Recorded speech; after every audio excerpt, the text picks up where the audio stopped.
we came to California because of my husband's work. And it was a long time in our getting here in the 40s.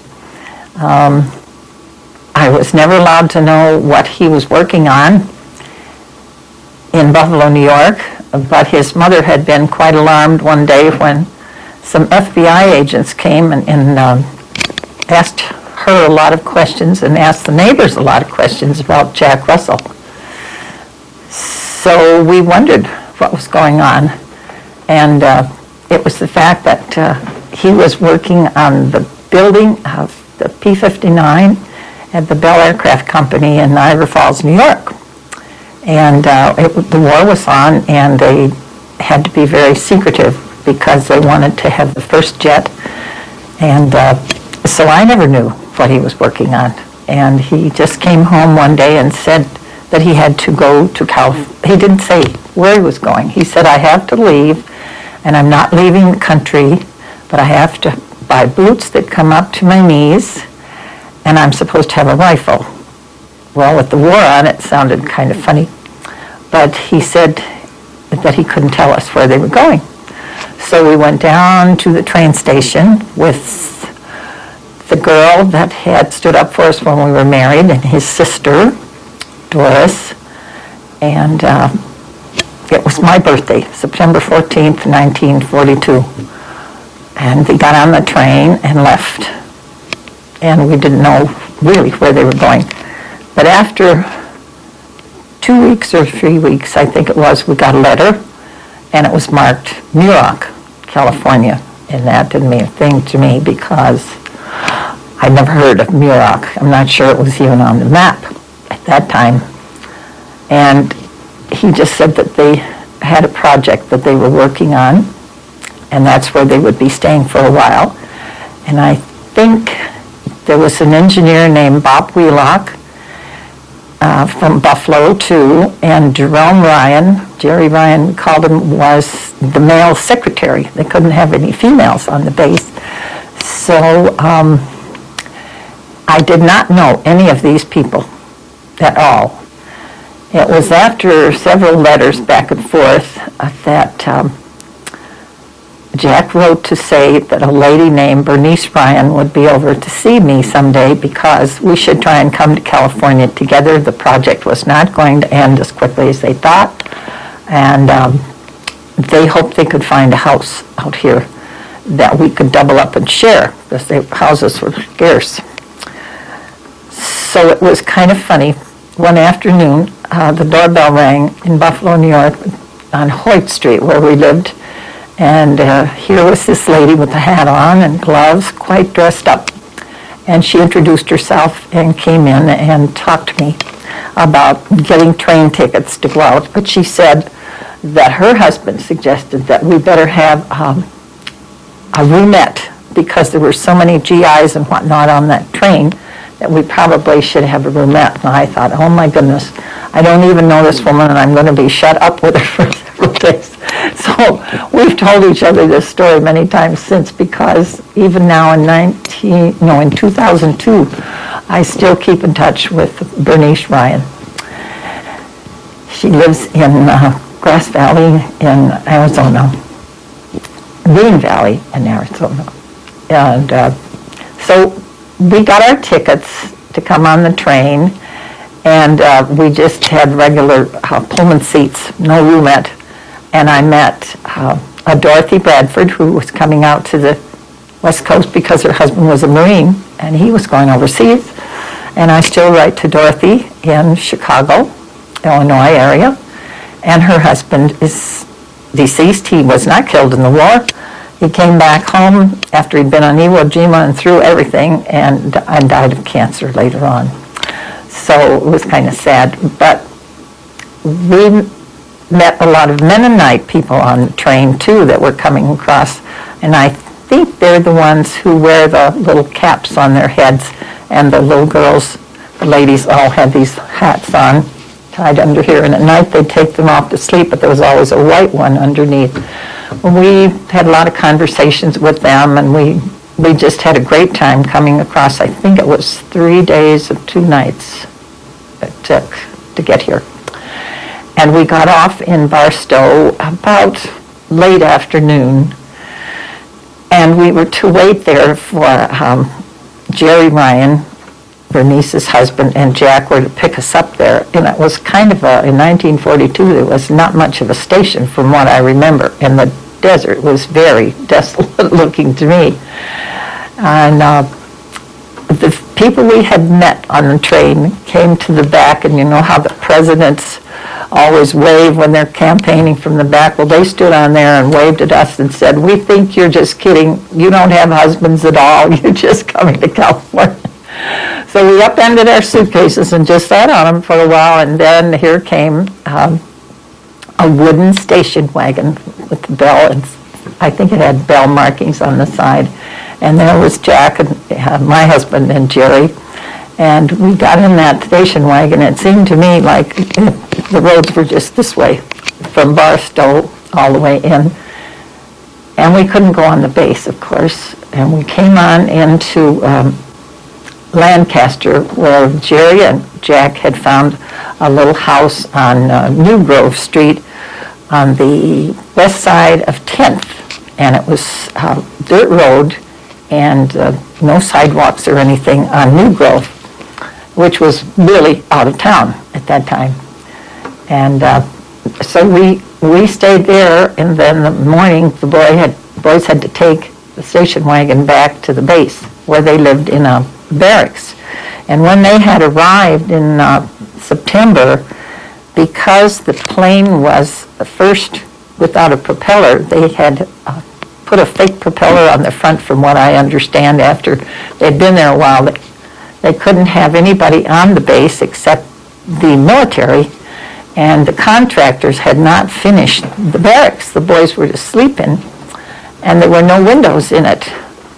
So there's many stories about how much sand used to blow in and pile up on the beds, and they were single bunks. And they said when they came upstairs to go to bed at night, they'd just take the sheet and kind of pull it back and shake the sand off.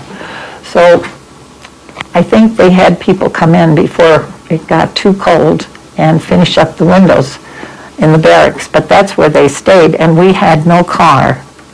Anybody that had a car in those days had to have gasoline coupons, and we had meat and butter, the rationing coupons, and I think somewhere I still have the books, what we left of them. So we did not see our husbands sometimes for 2 or 3 days because they had to hitchhike in here from the base and then get up around 4:30 and start hitchhiking back to the base to get there on time to go to work in the morning. And it was too much of a chance to take, so they didn't always come home. On the weekends, Bob Stanley, who was in charge of the testing of the P-59, he was the project manager, I guess, from Bell. He bought an old car that was green, and we called it the Green Hornet. And if he flew back to Buffalo or was out of town on the weekends, then his secretary, Jerry, was allowed to have the car. So we did have a car on the weekends sometimes.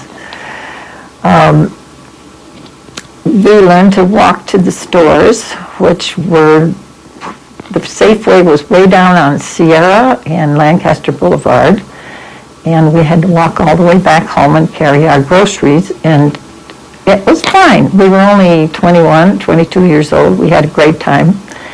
And we were astounded at the amount of sunshine out here, because Buffalo in November and December it would be nasty and cold, and probably they got snow. One evening, Jack and Jerry managed to borrow a Jeep, and they drove in to town. And we were walking home from the store when they came alongside of us, and it was so funny. They just said, "Hello, girls," and B. Ryan said, "Don't pay any attention, don't pay any attention." She didn't know it was her husband. I think they disguised their voices, so we had a laugh over that. But they had to get up early the next morning and drive back, turn the Jeep in again. We just made our own fun on the weekends. When we didn't have anything to do, we'd go for walks because it was very interesting to us to be out here. After about 2 months, I think, maybe not quite, we borrowed our landlord's car when we heard that they had,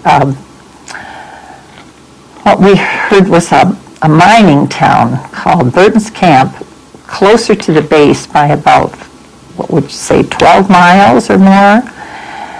That was in Rosemond area. So we went out there and we were able to rent this, I believe it was a superintendent's home. We were very fortunate we didn't have to stay in the, what did they call them, boxcars. We were able to rent the house that had 3 bedrooms and 1 bath. So nothing would do, but they found one more person to share the house with, and that was Bob Wheelock and his wife, and she was in Buffalo still, and so he wrote and told her that she could come on out. And they had just been married. We called them the newlyweds. I think they'd been married the shortest time.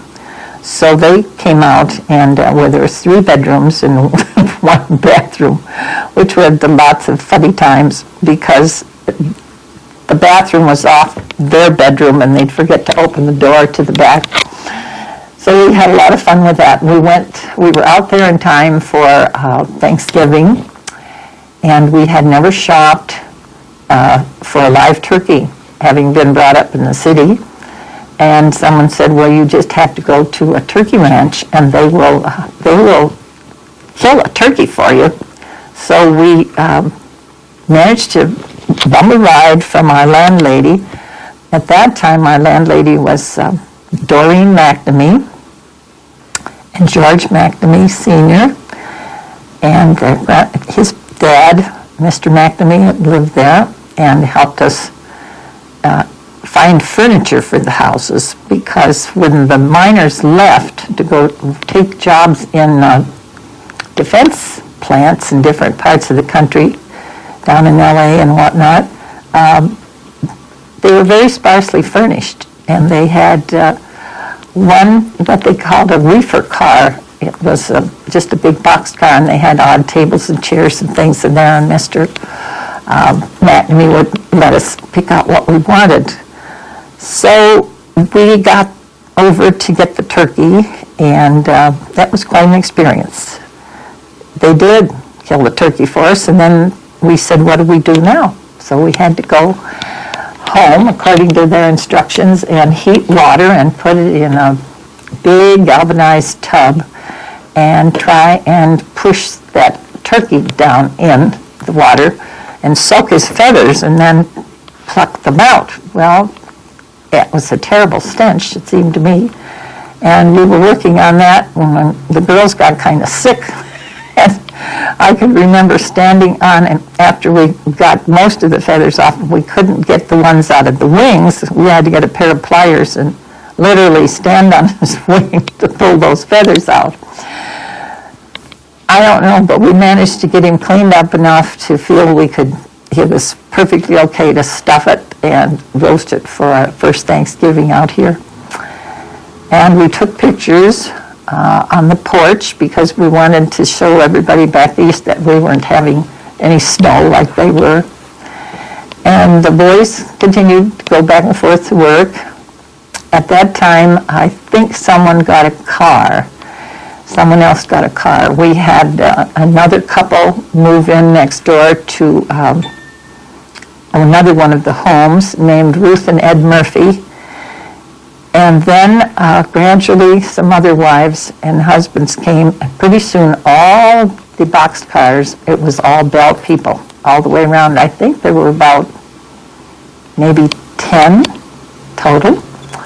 And so the girls formed a bridge club during the day, and we just made our own fun, went for hikes and walks. We learned to watch out for what looked like some strange thing all coiled up. And it was a snake, and we would walk way around, leave him alone laying in the sunshine.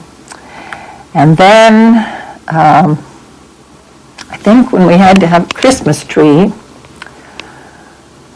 they told us that we had to go up into the mountains, that Wally Dudley owned a lot of property up there, and that we could cut our trees. And I think some of us went up with a couple named Bob and Nell Anderson that we had gotten to know through church, and they lived out in Willow Springs and were good friends of the Dudleys. So when we went up in the mountain to up there at Oak Creek to get the Christmas trees, he said, please, don't pick one and top it and then find something better and leave it, because that's not good policy. So we all got trees and brought them home. And about that time, Marion and Bob had decided that it would be nice if they had a puppy. And someone said that there were some Great Dane puppies. They paid quite a bit to get it. And they're the kind that have to have their ears cropped, I think. And he had his done, which must have been painful. And they were all propped up with popsicle sticks to make them stand up. So when we got this tree up, he was a big nuisance, because we had a little kitten, and she would get up in the tree, and eventually it tipped over one day between the two of them. And we straightened that up again. And being as we had the house with the biggest living room and 3 bedrooms and everything, all the parties were held over there. And the weekends, everybody just congregated and talked about Buffalo and what they missed and what they enjoyed here. And we had our first Christmas. We went to a little church called Wayside Chapel, which is, I believe, in the picture behind me. It was built by people from Union Rescue Mission many, many years ago, and it's made out of adobe mud blocks. And the people who helped do that, I understand, some of them had been working on the railroad, and I don't know whether it was evenings or weekends or what, but they made these oblong adobe mud blocks, and then the little chapel was built. It's still standing, but after one of the earthquakes, it was deemed that we could not use it for church anymore. So we've moved over to, now as I'm talking, it would have been about, when did we have the earthquake? 1950 something. And we went over to Glendower Street and built the second Wayside Chapel. And now in 2002, we have the third Wayside Chapel on the side of the hill out a little ways on Rosewood Boulevard. Shopping was quite an adventure, because the only nice store we had was the Safeway store on the corner of Sierra Highway and Lancaster Boulevard. And in order to get there, our landlady, Doreen McNamee, was very nice to take her car and 3 girls, 4, 1 in the front seat, 3 in the back. We had to plan our menus for the whole week, because we only went once a week, and it was quite a trip to come in down Sierra Highway and get all the things we felt we'd need for a week, and then pile the groceries behind the seat. I think it was just a 2-door car, if I remember. And in order to get all the groceries for all of us in, we put some in the trunk and some behind the front seat. And then we took our shoes off and put our feet right over Doreen's shoulder, and whoever was sitting in the passenger seat in the front. We had a lot of laughs and a lot of good times. All those girls that went with us are now, Doreen has passed away, Doreen McNamee, but the other 3 of us are widowed. But we just thank the Lord we had so many fun times. We used to go into Juanita's Indian Lodge, which was a 2-story building at that time in Rosemond, and there was a bowling alley, and that was something the boys liked to do. They also had a bar, and it was a favorite gathering place for the GIs to come in. And Juanita Vidalich, who was the owner of the bar, thought a lot of those young men, and she let them make phone calls to their families, and I'm sure she had an atrocious phone bill. And sometimes a Mr. Gerblick and a Mrs. Llewellyn McNamee played the piano. Mr. Gerblick had a fiddle, and I don't remember who else played, but they would have dances in the little Rosemond School auditorium. And sometimes when the fellows were bowling, the GIs would ask if they could have their wives go over to the school and dance. So that was part of the fun we had. Another time, PTA made such a fuss about the boys sticking the pins in the bowling alley because it was no automatic pin setters at that time. They made them let the young boys quit about 9 o'clock. They would fuss if PTA said they couldn't stay up late during school nights to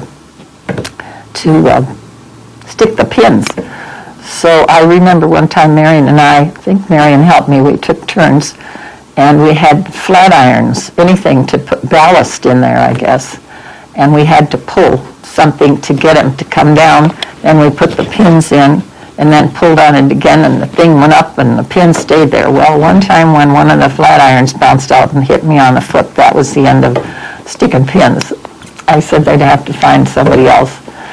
So the fellows decided maybe we didn't need to do so much bowling. We'd go back to the house, and sometimes we'd picked up guests, and we'd put all the girls in one room sleeping across the bed this way instead of two in the bed, and put the boys in the other room because some of them were just guests and they weren't married. And we did have some hilarious times. I don't know, Jed, can we stop for a minute? Sure. One of the girls that came out from, B. Ryan, came out with me. I think she liked horseback riding, and I'm not sure about Marion, but B, I think, had her riding breeches like they wore back east, and I think they wore kind of high boots, riding boots. But we all went to church one Sunday, and they decided they would go riding at Poncho Barnes. We had heard that they had horses over there to rent. So she said, well, do you think we can go to church like this? And I said, oh, they won't mind. And she wore her riding pants and her boots, and I didn't ride, so I just wore whatever. I can't even remember what we wore in those days, whether slacks were in and then and or not. It seems like we just wore skirts and blouses. So they went over. All six of us must have had the car that weekend, and we went over to Poncho's, and they pulled up, and I can remember seeing this person in the yard with a horse on a lead, and it was running around in a circle, and she would snap a whip at it once in a while, but I first thought it was a man. She was in an undershirt with just the T-straps and jeans, very narrow-hipped, very dark hair, and it was a lady. And it was who we learned was Poncho, and she wanted to know what we wanted, and then she told somebody to go and get a couple of horses for the girls, and I think two of the fellows went, but Jack and I just watched. I don't remember him riding, and she apparently realized that they were used to city horses, not the kind we had out here, but she got some that were fairly mild, and they seemed to enjoy themselves that afternoon. That is like when Chuck Yeager later on, and with Glennis, remember, went riding at night and came roaring back to ride in and turn in the horses, and someone had shut the gate, if you remember, and that's when Chuck went flying off and cracked his ribs just before a flight. That was many, many years later. But Poncho's place was well known for good steak dinners. And the fellows would have been promised by her, if they had a good flight, that they were to come over there, and I believe the pilots were always told they would get a free dinner. But they always stopped on the way home, and if they had had a good flight, which didn't happen all the time that they stopped there, but she certainly made them feel welcome. She's been written up in many books, and I think one of the favorite ones that I read was called The Taming of Pegasus by Mr. Tate, T-A-T-E, and it's out of print, but the library has copies, and so it would behoove anybody that wanted to know about her personal history, about her father and her marriage and all the different things that she started. She was some remarkable lady, I will say that. Another thing we found when summer finally rolled around, that it got very, very hot, and we had no swimming pools in Bird's Camp, but I believe it was some kind of a tank that they used. It was an oblong, and I could only guess maybe it was 20 feet long and maybe 8 feet wide and probably 5 feet high. And I think they rigged up some kind of a ladder to get up, and they put water in it with the hose. They just filled it up with the hose, and then you just climb up this jerry-rigged ladder they had and got in there and got wet. And any time you got wet, it certainly seemed to help. The air would not seem quite as hot. So we had lots of parties, lots of barbecues. We even had local stores sold rabbits, and we were a little adverse to eating rabbit at first, but it tasted very much like chicken, and it was fine. What else did we do? There was a lot of beer drinking went on with some of the fellas, and I can remember we were outside in the backyard with the clotheslines on a T-shaped pole. There were many lines, and we all had to do our laundry and hang it out there.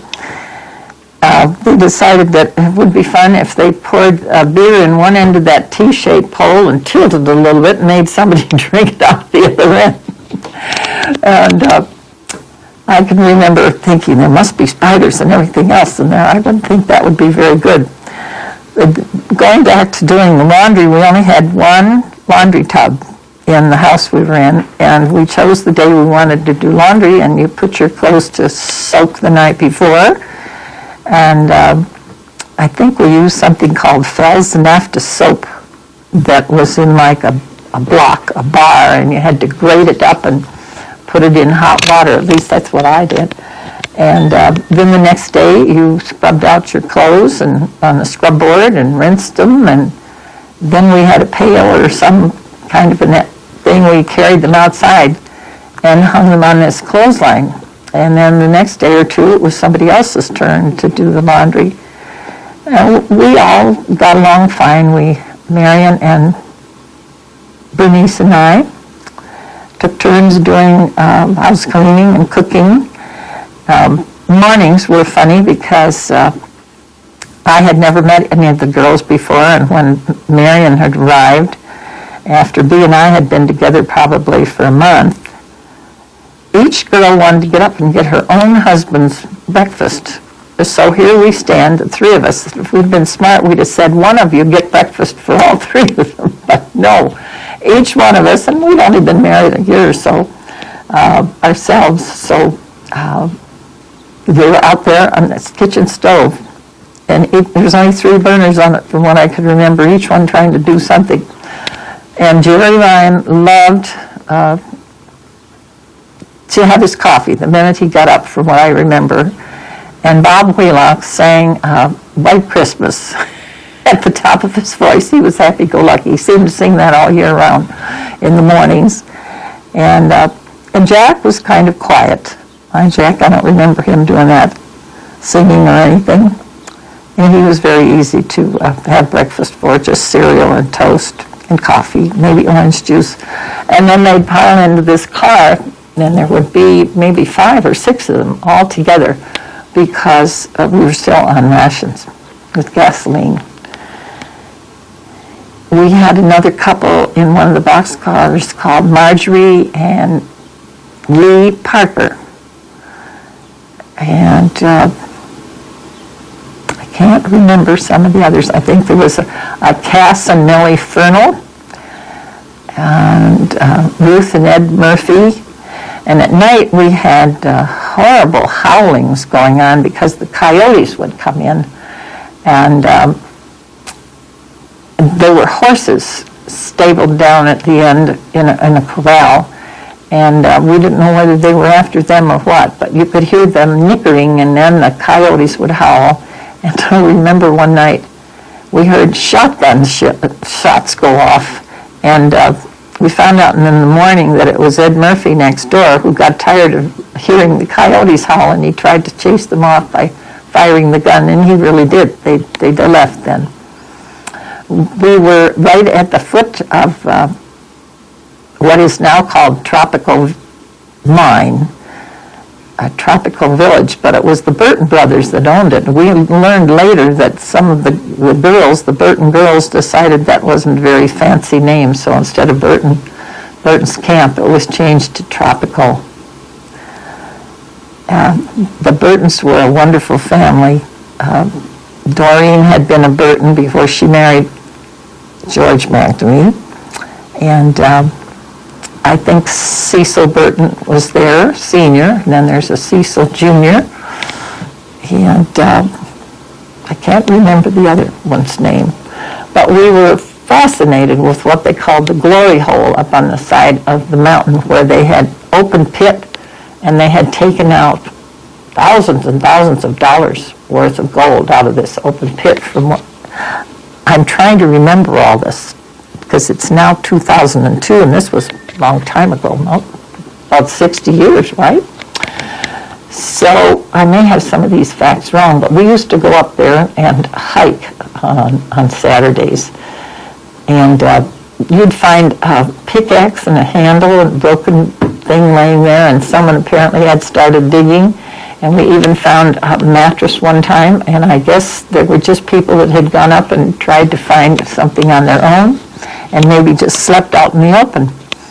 But the whole hill, from what I understand, belonged to the Burtons at that time. Before that, I think it was Hamilton, Mr. Ezra Hamilton, who had discovered it.